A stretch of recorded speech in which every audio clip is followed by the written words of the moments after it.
you said, I'm Thomas. I'm from Stockholm, Sweden. I've been a developer for a long time, and I would describe myself as a test-infected developer. That is, I hate it when I can't test drive my code in some way. At this conference, I have two different presentations. I'm talking about how can we try to understand what we actually should do. And so I'm going to talk about a development method that you could call it a development method. And I'm also going to talk about the necessity of understanding or make the test code easy to understand and read.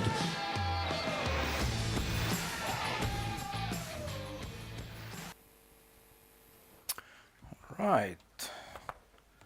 Yeah, that's my presentation. So, welcome everyone. I'm Thomas, as the video said. And this presentation is, I called it, How Are We Supposed to Know What We Should Create? So this is a presentation about communication, and I hope that went well. So this is a presentation about communication, and how are we supposed to know what we should do? I don't know. The one thing that I do know is that starting with the end in mind is a really good thing to do. If you don't know what you want, then chances are you don't know where you will end up. You will end up somewhere, but you don't know where. So if we want to climb this mountain for some reason, the end goal is most likely something like this.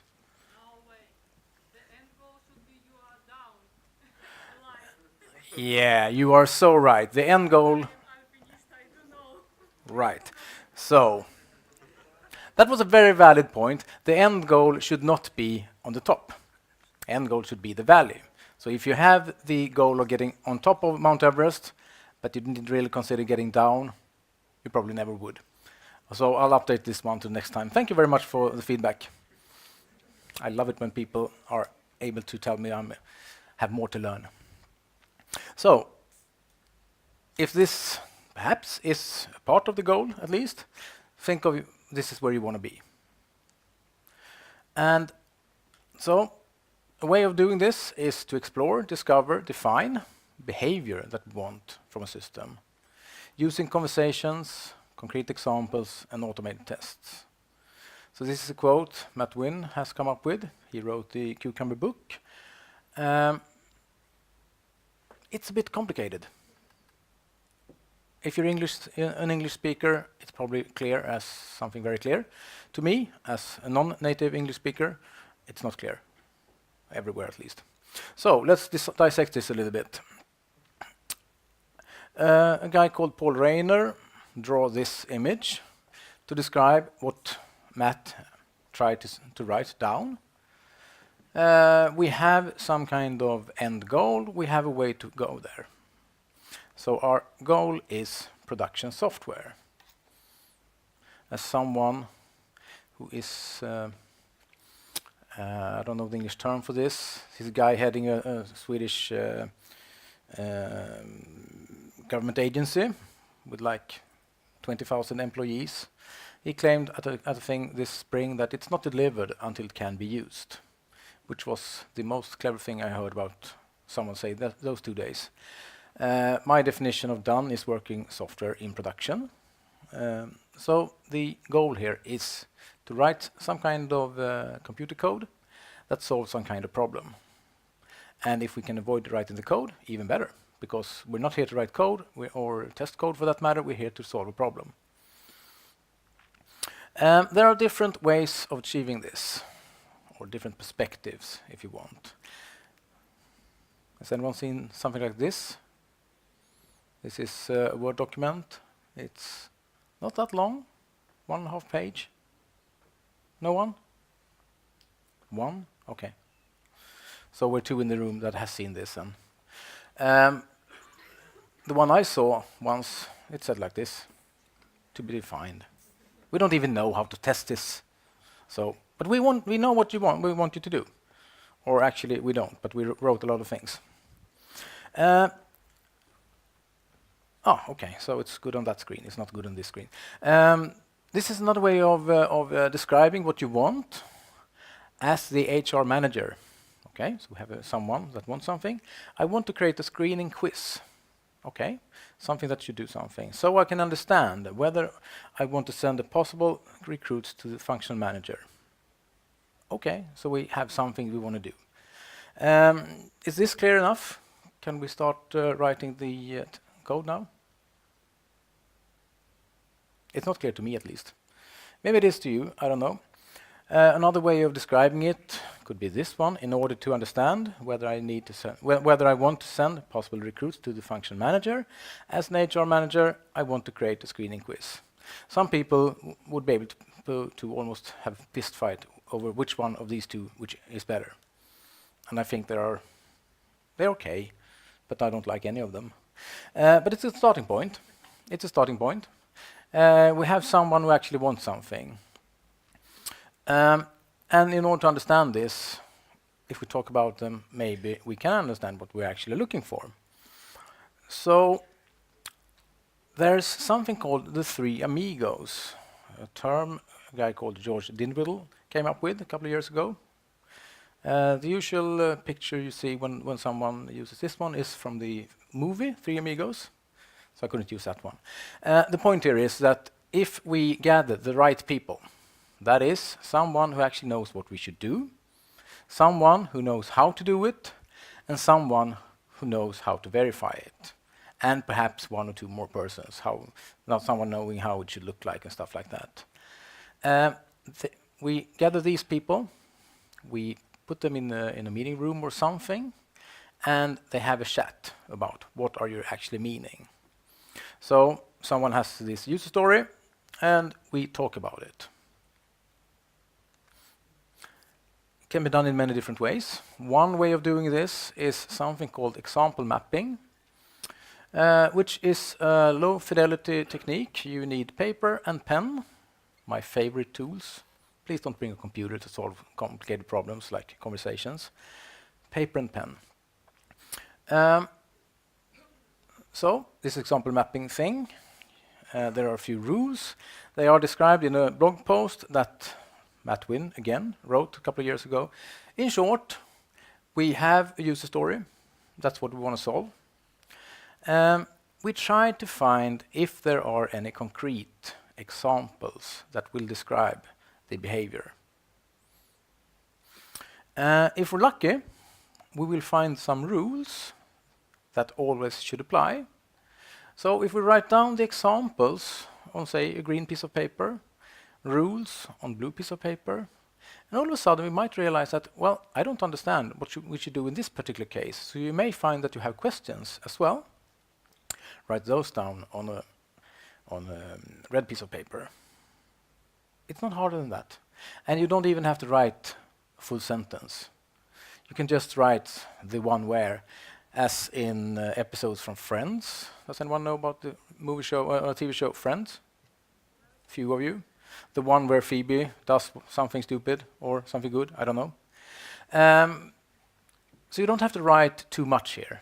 You have to write enough so you remember what the example actually were about. Why do we want this example?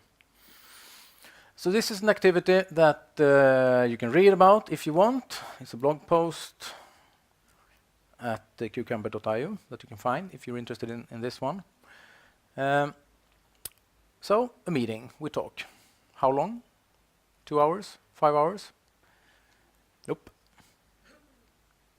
My bad. I added this one. The point here is that we want to gather these people because we want different perspectives. So if you look at this symbol, from one perspective, it's number 6. From another perspective, it's number 9. And both are right. So this is why we do the example mapping. We bring in developers and testers and business analysts. We know some things, and there are some things we don't know. So as a developer, there are stuff I do know. There are stuff I definitely don't know. And as a tester, the same thing. As a business analyst, definitely there are things they don't know. They do know a lot of things. So you could write this in a diagram like this, where we can understand that there are things that everyone knows, or at least someone knows, but there is one area here that is dangerous, and this one is where we find problems. The area where we don't know things. No one knows. The unknown. Things we didn't even know we didn't know. That became kind of meta. There are stuff that we will find out, but we don't know it at the moment. So we can't really spend too much time thinking, because we want to find it anyway, because we don't know these things. But if we bring in the right people, we are able to find out quite a lot of things. And if we only get specification written by the business analyst, what will we get then? We'll get this one, which is, in this case, half of the solution space. And this is obviously not easy to say if it's half or not, but we will not get the stuff that developers and testers know necessarily, because that could be things that the business analyst doesn't know. And I should have had 3 axes on this one, but it would have became a cube then, and it's very hard to draw a cube and very hard to understand. But we are looking at different perspectives. Tester has one perspective, developers has another perspective, business analyst has yet another perspective, and we all want to understand the problem we're trying to solve.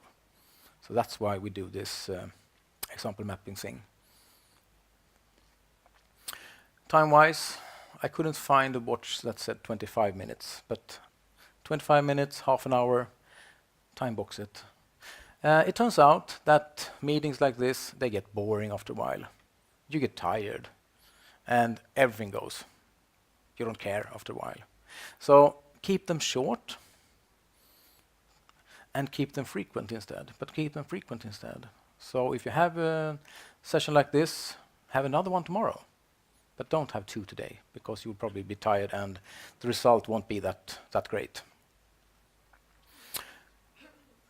So this is a suggestion on how to have a structured conversation about the problem we are interested in. So you could also say that this is the discovery part of this process. Next would be to formalize the stuff we actually came up with during the example mapping session. Can be done in many different ways, but my end goal here is to have something that is executable. And that means I have to have something that is easy or easier to understand if you're a computer. Otherwise, it will be very hard to execute. And that leads me to something called Gherkin, which is a strange word, and I'm not even sure what it means. It's a name, Gherkin. It's a name of a language, a really small language, although it has been translated into many, many different languages, including Lithuanian. You define something that you want, a scenario. Then you set up the system that you want to test somehow. Then you use the system. And after you have used the system, you look at it and see if you can find or see a difference.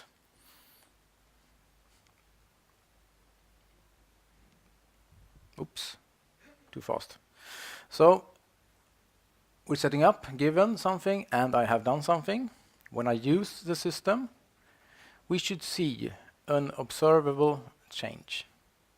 In this case, if it's a coffee machine, I should be able to pick a cup of coffee from the machine.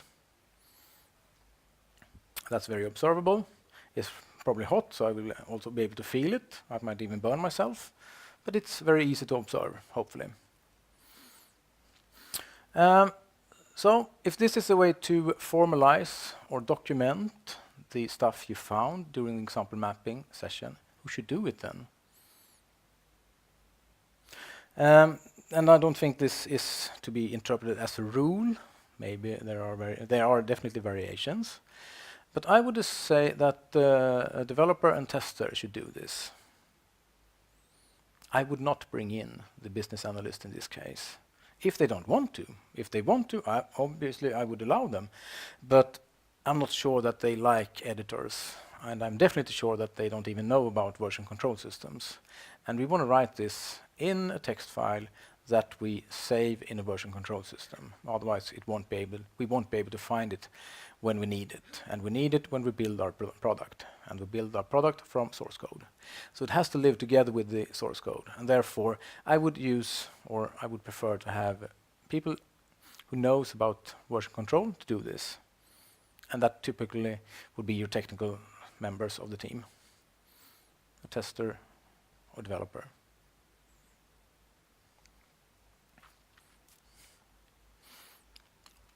Okay, so when should you do this? Well, the short answer is not doing the example mapping session. Do it afterwards. And the simple reason is obviously that we don't want to bother the business analyst with details like this.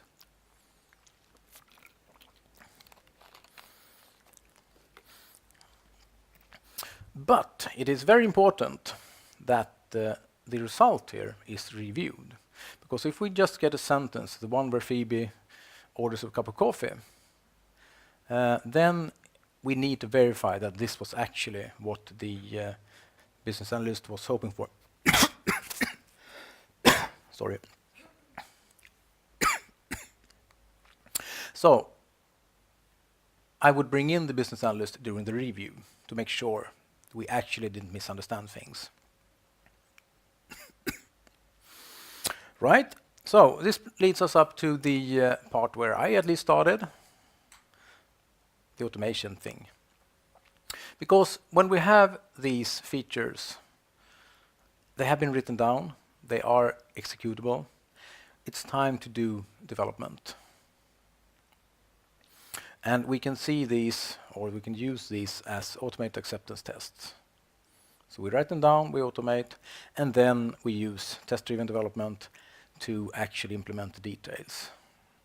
Always using the automated acceptance test as a safety net to make sure we didn't build something that actually don't do what people want us to do.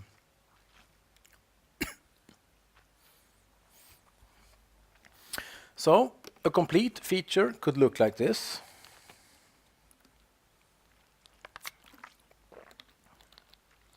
We see example of not all keywords available in Gherkin, but most of them.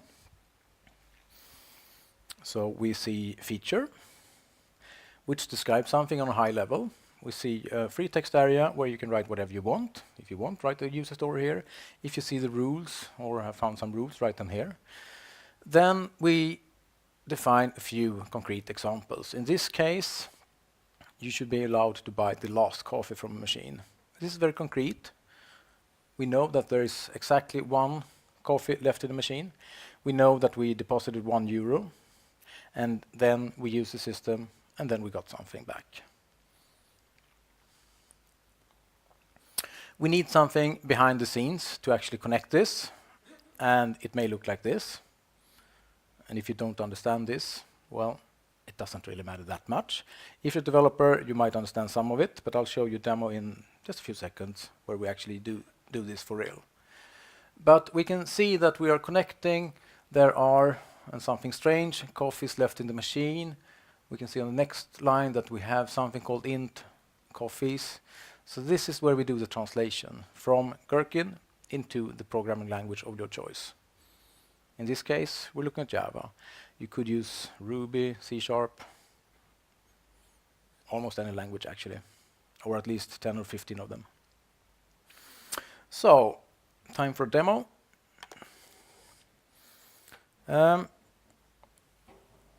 So, let's start with the fact that I don't have anything local. But I have prepared a repository at GitHub with the code that I'm going to show you. And let's start with just executing this and see what happens.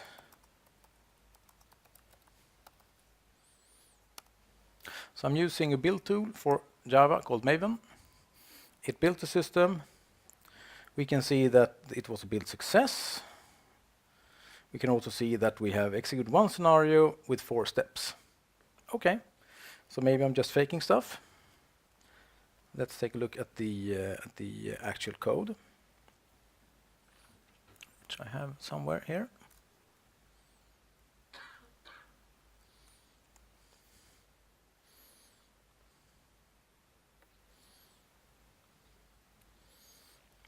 Okay, and let's see if I can use it in presentation mode, like that.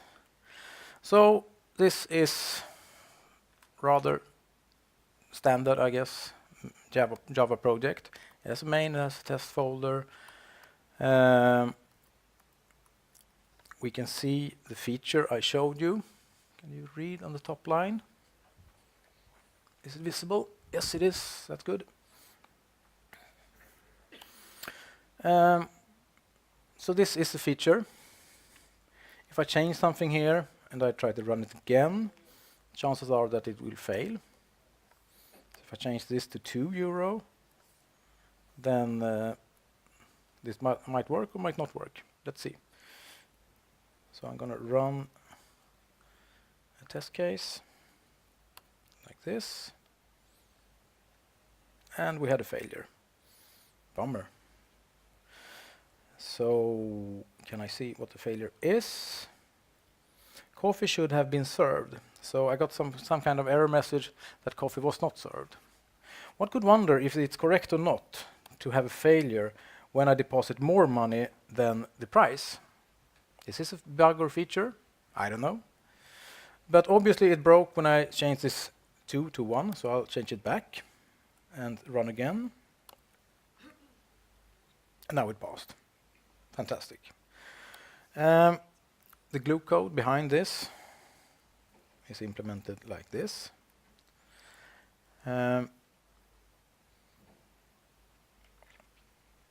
I connect the sentences with Java code in this case. And that's all there is to it. And this is the way I would like to see my step definitions as well. I like to see them as 1 or maybe 2-liners. The only thing they should do is translate from Gherkin into the domain of the developers, that is, into code. And so the first thing they do is delegate to some kind of helper that actually hides all the details on how to communicate with this system. This might be a web application. In this particular case, it might be a vending machine that's standing in the corner somewhere. And I'm not really sure how to automate usage of a vending machine at the moment, but maybe we can implement a robot or something. I don't know. We'll find it out. This is not important in this particular. How we communicate with system under test is not important at the moment. We are interested in communicating, and that's it. I told you that Gherkin is translated into many different languages. So using Google Translate and one person working at the desk at the hotel where I stay, I came up with this.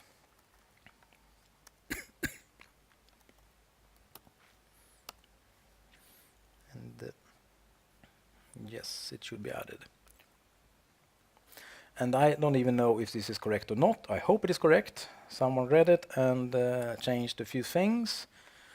But if this person tricked me or not, I have no idea. So I hope it doesn't say anything nasty. I don't think it does. We can see that these are yellow. That means that there are no translation from these sentences or lines into code yet. So that's one thing I will try to fix. And the thing here is that when I run this, I get a suggestion of you're probably missing steps. So if I just copy this,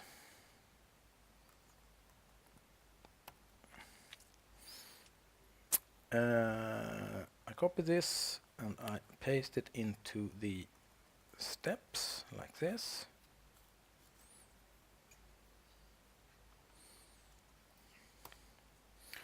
And then, let's see, yep.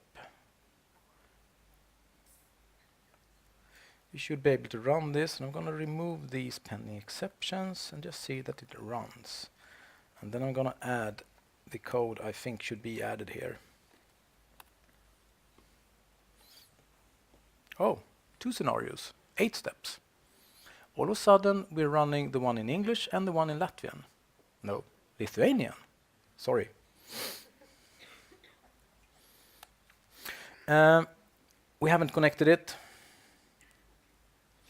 And to be honest, I don't even know where to paste this, my steps.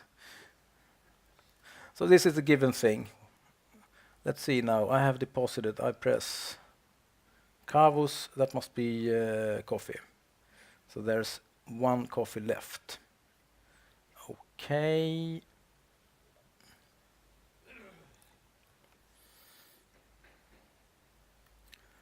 I'm guessing now, but I would expect this to be coffee, since it's very close to the Finnish word for coffees. Like that. My environment is a bit upset because we have letters that are not, it doesn't really recognize. Deposit. So that's €1. That would be go here. And then we order coffee.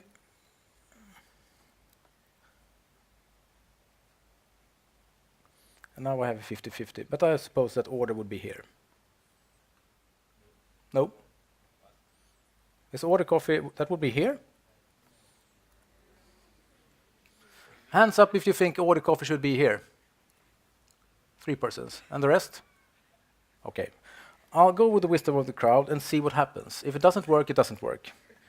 And then finally, I'll have an assertion here.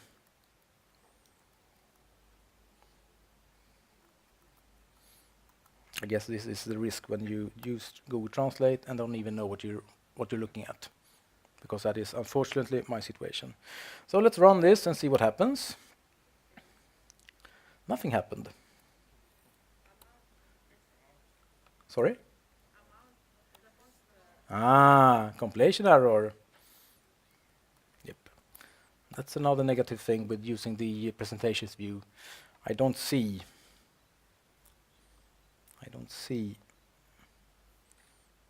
this little thingy, which is yellow in this case.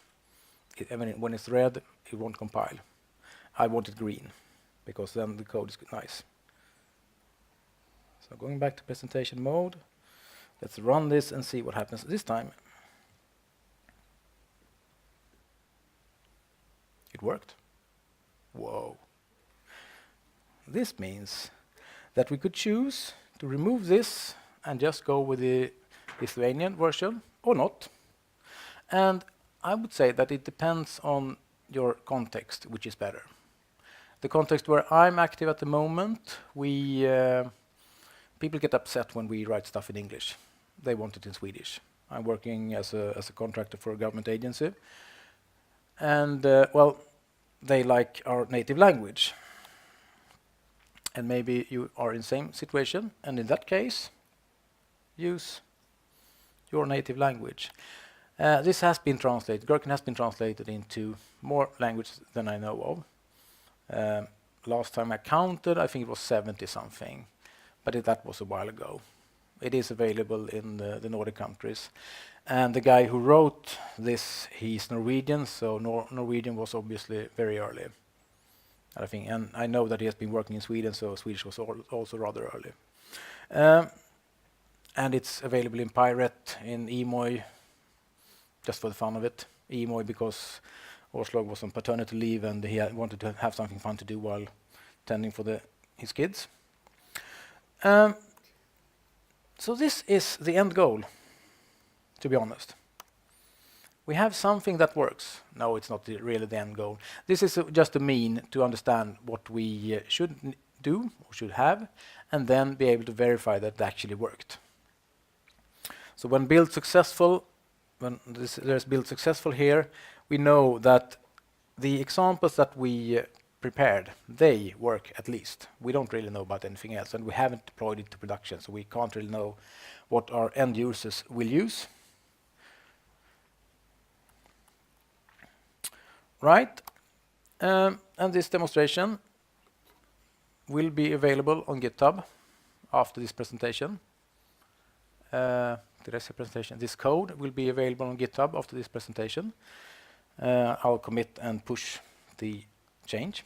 I might fix the letters in the method names so they don't include local Lithuanian letters, just to make IDEA happier. But there are other techniques. Has anyone heard about specification by example? Yes, a few. Example-driven development. No? One? Okay. Acceptance test-driven development, ATTD. And finally, behavior-driven development. The thing is, what's the difference between these things? Is there a difference? Let's ask Liz Keogh. Does anyone know who Liz Keogh is? One. The rest of you should look her up. There's an image here. She has written a lot of blog stuff, and she's really good at Canevin, stuff like behavior-driven development, things like that. She's worth listening to. She says they're called different things. So, in every sense of the word, it's the same thing, just different spelling. Example-driven development, behavior-driven development, doesn't really matter. We are talking about concrete examples that should work. Examples that we can talk about, discuss, and say that, yes, this is correct. No, this is not the way people are using our system or should use our system. They're concrete, you can discuss them.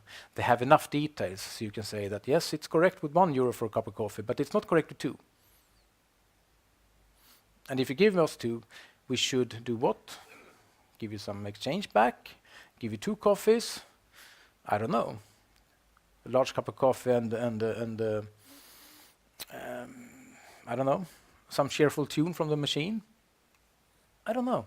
That's a thing that we come up with during the example mapping sessions. We have a question, we don't really know how it should behave in this particular case, we can discuss it. We're not talking about something abstract. Abstract where everyone can say, yes, I'm confident, I really understand what you mean. Because it turns out that we don't understand what the other person means unless we use examples. This is why we have communicated almost at least all through human history with stories, fairy tales, because they're concrete. You can relate to them. That's how kids learn. Not everything, I guess, but some stuff. So, they're called different things. We have concrete examples. Same thing, different name. Right.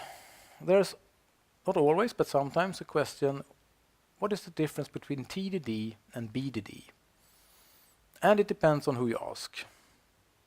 The name Bdd, as in behavior-driven development, is a name that Dan North came up with when he was teaching Tdd.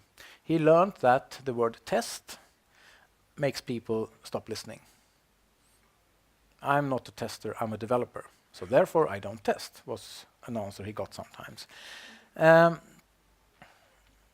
of course people who say that they have lot of things to learn, but they will probably never do that because they're probably not interested. So is there a difference? I would say that yes, there is a difference. It's a difference in a little bit on where we use it, but not only that.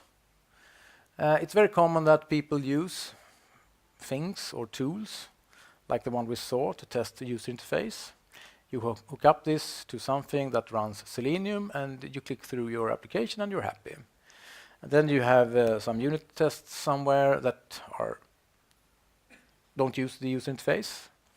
The difference here is if you do something go through the UI, it's very costly. It's very cheap to do something at the bottom. So you want a lot of unit tests. You don't want too many end-to-end tests, which is another topic that I'll be happy to talk about sometime. They're also very slow, they're brittle, you don't know why they broke. Unit tests are fast. So, when should you use what? It depends.